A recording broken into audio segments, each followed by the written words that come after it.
Hello guys, I am from Jayalakshmi संस्कार school. आज हम करेंगे बिल्कुल बेसिक से अंग्रेज़ी कैसे सीखें।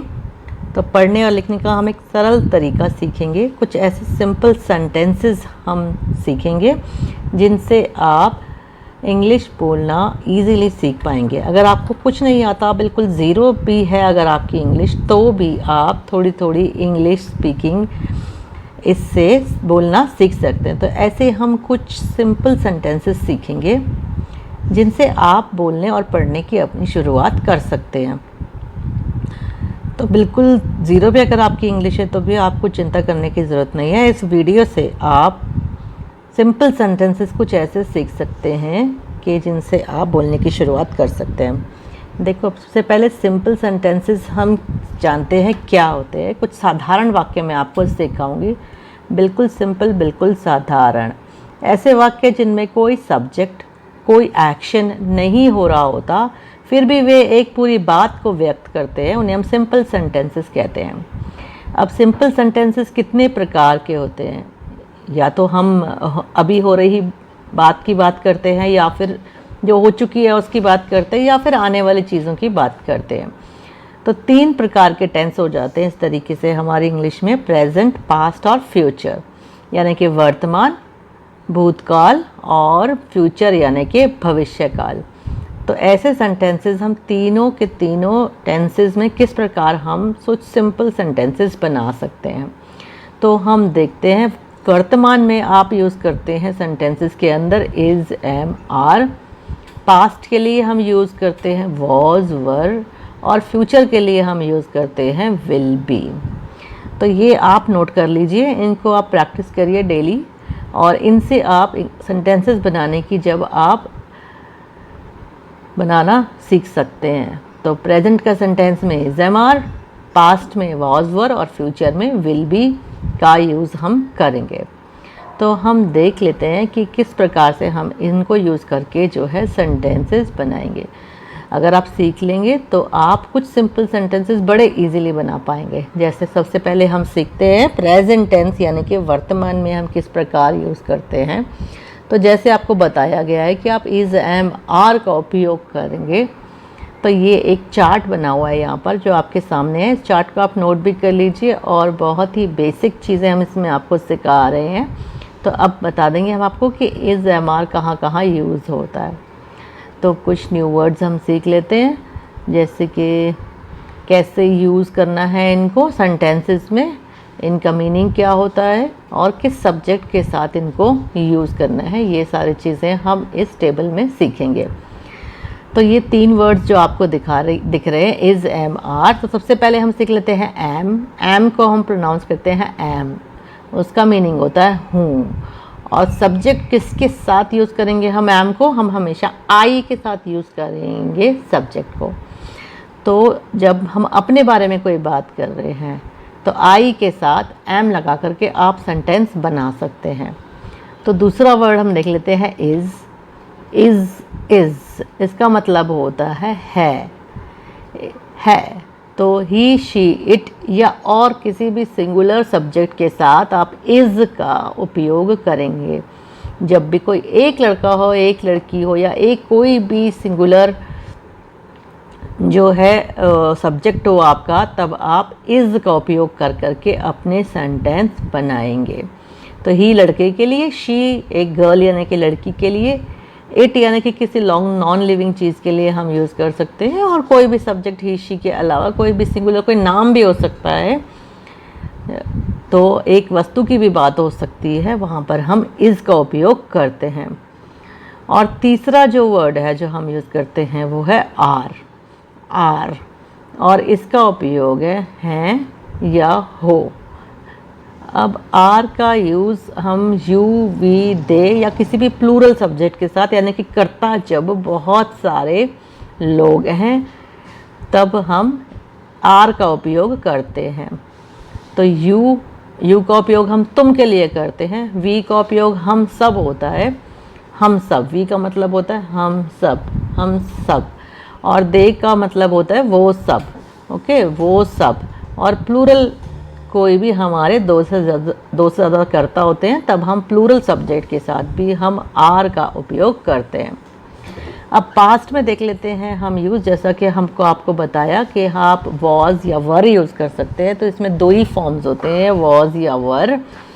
तो इनका उपयोग हम देख लेते हैं कि किस प्रकार से किया जाता है। पहले हम वॉज को देख लेते हैं। वॉज मीनिंग होता है था या थी। वॉज का यूज़ हम आई, ही, शी, इट या किसी भी सिंगल यानी कि सिंगुलर कर्ता के साथ हम यूज़ करते हैं। या इज़ का यूज़ देखा, ही, शी, इट के साथ देखा, या एम का यूज़ देखा आई के साथ। तो अब एम और इज़ की जगह हम क्या लगाने लगे हैं पास्ट टेंस में? वॉज। आई एक इसके अंदर एक्स्ट्रा हो गया, आई के साथ हम वहाँ पर एम लगा रहे थे, लेकिन यहाँ पर अब आई के साथ आप वॉज ही लगाएंगे, प्लस ही, शी, इट और सिंगुलर नाउन्स के साथ भी आप सबके साथ वॉज ही लगाएंगे। और बाकी प्लूरल चीज़ों के साथ अब कौन सा वर्ड रह जाता है? वो हमारा होता है वर। तो नेक्स्ट आ जाता है हमारा वर। इसको वेयर नहीं बोला जाता, इसका प्रोनाउंसिएशन है वर। ओके, आपको वर बोलना है। ओके, तो इसका मीनिंग था थे, तो इसका मीनिंग होता है थे या थी। ओके, तो आई, शी, ही, शी, इट के साथ आपने वॉज का यूज़ कर लिया। अब बाकी सब्जेक्ट क्या बच जाते हैं हमारे? यू, वी, दे और बाकी सारे प्लूरल कर्ता हमारे जितने भी हैं उनके साथ हम वर का उपयोग करेंगे। तुम, हम सब और वे सब, और अगर प्लूरल और भी कोई करता है तो उनकी जगह में एक ही वर्ब का यूज़ किया जाता है, वह विल बी। सभी सब्जेक्ट के साथ हम विल बी का ही उपयोग करते हैं। तो सेंटेंस बन जाएगा ही विल बी ब्रेव, वह बहादुर होगा। एक और एग्जाम्पल देख लेते हैं। मैं खुश हूँ, हैप्पी है, क्या ये कोई एक्शन है? नहीं, यह कोई वर्ब नहीं है। यह भी एक सिंपल सेंटेंस है, मैं खुश हूँ। ठीक है, तो यह एक बहुत ही सिंपल सेंटेंस है। तो सब्जेक्ट हो जाएगा आई। तो आई के साथ हम क्या यूज़ करते हैं? एम।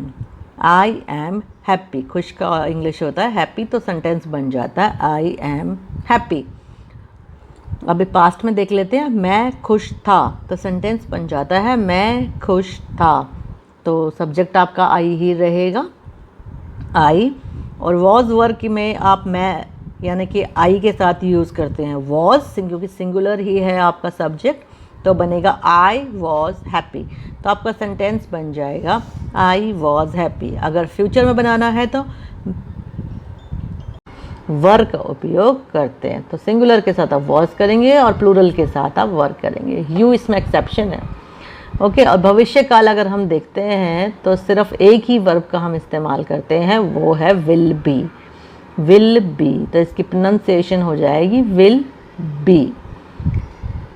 विल बी जिसका मतलब होता है होगा, होगी या होंगे। तो यानी कि किसी भी प्रकार का आपका सब्जेक्ट है, अगर आप फ्यूचर टेंस का सेंटेंस बना रहे हैं तो उसके साथ आप विल बी का उपयोग ही करेंगे। सिंगुलर हो चाहे प्लूरल हो, चाहे he, she, it, I, we, you, जो भी आपका सब्जेक्ट हो, सभी सब्जेक्ट के साथ आप विल बी का उपयोग करेंगे। यानी कि सभी सब्जेक्ट्स के साथ आप विल बी का ही उपयोग करेंगे, चाहे सब्जेक्ट आई, वी, यू, दे जो भी हो, उस सभी के साथ हम विल बी का उपयोग ही करेंगे। तो हमने सीख लिया है कि सिंपल सेंटेंसेस बनाने के लिए हमने सीखा कि पास्ट और फ्यूचर और प्लस हमने प्रेजेंट का भी देखा कि किस तरीके से हमें क्या वर्ब यूज़ करनी है और किस सब्जेक्ट के साथ हमें कौन सी वर्ब लगानी है। ठीक है, तो अब हम कुछ एग्जांपल्स देख लेते हैं इनका। तो अगर आप इन्हें इजीली समझ लेंगे तो आपको बोलने में, लिखने में कोई प्रॉब्लम नहीं होने वाली। जैसे पहले प्रेजेंट में हम देख लेते हैं, वह बहादुर है। इसमें कोई काम नहीं बताया जा रहा, यानी कि किसी की विशेषता बताई जा रही है कि वह कैसा है, वह बहादुर है। तो यह एक एडजेक्टिव है, विशेषण यानी कि एडजेक्टिव का काम कर रहा है। वह बहादुर वर्ड जो है वह की विशेषता बता रहा है कि वह कैसा है, वह बहादुर है। ठीक है, चाहे हिंदी हो या इंग्लिश। हम लिखते हैं सब्जेक्ट, तो वह के लिए हम लिखेंगे ही। यह प्रेजेंट का सेंटेंस है, तो इज एम आर, तो ही के साथ हम क्या लगाते हैं, इज लगाते हैं। जैसे उनको पहले आपको चार्ट में बताया, तो ही के साथ आप लगा दोगे इज, तो ही इज, तो इतना आपका सेंटेंस बन गया। अब बहादुर की इंग्लिश आपको पता होनी चाहिए कि बहादुर को हम इंग्लिश में क्या कहते हैं, ब्रेव। ठीक है, तो ही इज़ ब्रेव एक ऐसा सिंपल सेंटेंस आपका बन के रेडी हो जाएगा जो आप कह सकते हो। तो ही इज़ ब्रेव, इसी तरह से आप सेंटेंस बना सकते हैं। अगर हम पास्ट में देख लेते हैं इसको, वह बहादुर था, यानी कि पास्ट टेंस की बात कर रहे हैं हम, जो चीज़ बीत चुकी है उसकी बात कर रहे हैं। तो वह का बन जाएगा आपका ही बन जाएगा। और था पास्ट है, तो हम दो ही वर्ब यूज़ करते हैं, वॉज या वर। तो ही के साथ आप यूज़ करेंगे वॉज, तो बन जाएगा ही वॉज ब्रेव। तो सब्जेक्ट को देखकर ही आप लगाएंगे, वॉज लगाना है या वर लगाना है, ही वॉज ब्रेव।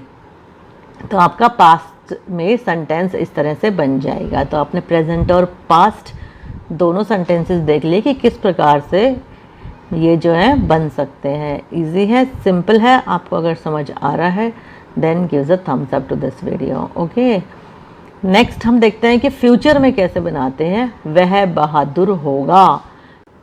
तो अगर ये सेंटेंस हमें फ्यूचर में बनाना है तो बनेगा मैं खुश रहूँगा।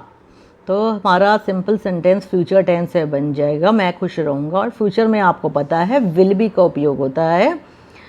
तो हमारा अब सब्जेक्ट चाहे आई हो, वी हो, यू हो, दे हो, कुछ भी हो, उसके साथ हम हमेशा विल बी ही लगाते हैं। तो हमारा सेंटेंस बन जाएगा I will be happy. I will be happy, मैं खुश रहूँगा, आई विल बी हैप्पी। तो इसी तरह के हम कुछ वाक्यों को देख लेते हैं। अगर कुछ नेगेटिव सेंटेंसेस हैं, यानी कि नकारात्मक वाक्य हैं, तो किस प्रकार से बनेगा। जैसे वह छात्र नहीं है, तो नेगेटिव सेंटेंस जो है इसमें है नहीं है, तो हम नो या नॉट से सेंटेंस बनता है। तो सब्जेक्ट क्या है, वह यानी कि ही इज़, ही के साथ आपको पता है इज़ लगेगा, ही इज़। नहीं के लिए आप लगाएंगे नॉट, तो he is not a student. छात्र का मतलब है स्टूडेंट, तो he is not a student. अगर हम पास्ट में बनाना ये सेंटेंस, वह छात्र नहीं था, पास्ट में हो जाएगा वह छात्र नहीं था। ही के साथ वॉज लगाओगे, he was not a student, he was not a student, वह छात्र नहीं था। अगर यही सेंटेंस आपको फ्यूचर में बनाना है तो बनेगा वह छात्र नहीं होगा। तो थोड़ा सा सेंटेंस देख लेते हैं हम, वह छात्र नहीं होगा। He will not be a student, he will not be a student. तो नॉट आप विल और बी के बीच में लगाएंगे। हम ऐसे नहीं कह सकते he will be not a student, ऐसे नहीं बोलेंगे। नॉट विल और बी के बीच में आपको लगाना है, he will not be a student.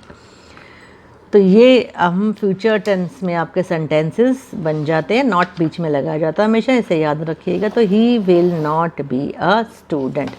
तो ये हमने आज सीखा नेगेटिव सेंटेंस कैसे बनाए जाते हैं। अब हम देखेंगे इंटेरोगेटिव यानी कि प्रश्नवाचक सेंटेंसेस आप कैसे बनाते हैं।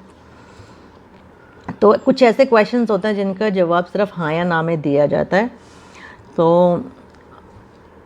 तो जितनी भी वर्ब फॉर्म्स होती हैं, जैसे कि इज़, एम, आर या वॉज, वर, तो आप सबसे पहले लगाएंगे इनको सेंटेंस में। जैसे क्वेश्चन है आपका, क्या वह छात्र है, हमारा सेंटेंस है क्या वह छात्र, इसमें क्वेश्चन पूछा जा रहा है क्या वह छात्र है, तो वह ही होता है और ही के साथ इज़ लगाया जाता है। तो सेंटेंस में इज़ आप पहले लगाएंगे तो हमारा सेंटेंस बन जाता है इज़ ही। हमारा सब्जेक्ट लगाना है, उसके बाद ही, इज़ ही अ स्टूडेंट। तो बस आप बहुत ही सिंपल तरीके से यहाँ पर क्वेश्चन के सेंटेंस से बना सकते हैं। क्या वह छात्र था, पास्ट में देख लेते हैं सेंटेंस को। तो ही के साथ वॉज यूज़ होना है, तो बन जाएगा was he a student, was he a student, क्या वह छात्र था। और फ्यूचर में अगर देखना होगा तो क्या वह छात्र होगा, क्या वह छात्र होगा, तो विल भी लगाना होता है हमको फ्यूचर टेंस में, तो ये आगे की तरफ लग जाएगा आपका सेंटेंस में। तो आपका सेंटेंस बन जाएगा विल, तो सब्जेक्ट आप बीच में जोड़ेंगे विल और बी के बीच में, जैसे आपने नॉट जोड़ा था पिछले पहले हमने देखा नेगेटिव में। तो विल ही सब, तो सब्जेक्ट विल बी के बीच में आ जाएगा, तो will he be a student. तो ये एक छोटी सी बात आपको थोड़ी याद रखने वाली है कि विल के बीच में, विल बी के बीच में आप ही लगा देंगे, यानी कि अपना सब्जेक्ट जो भी है आपका बना देंगे। तो यह है आप होमवर्क था। वह खुश थी, ही, तो वह खुश थी, शी डैश हैप्पी, वह गुस्से में थी, दे डैश एंग्री। जो ब्रैकेट में लिखा है वो आपके आंसर्स भी हैं, आप चेक भी कर सकते हैं। अगर आपको कोई डाउट है तो आप कमेंट्स बॉक्स में डाल करके पूछ सकते हैं। होपफुली ये वीडियो आपको पसंद आया होगा और आपके लिए हेल्पफुल होगा। Please share and subscribe. Thank you guys.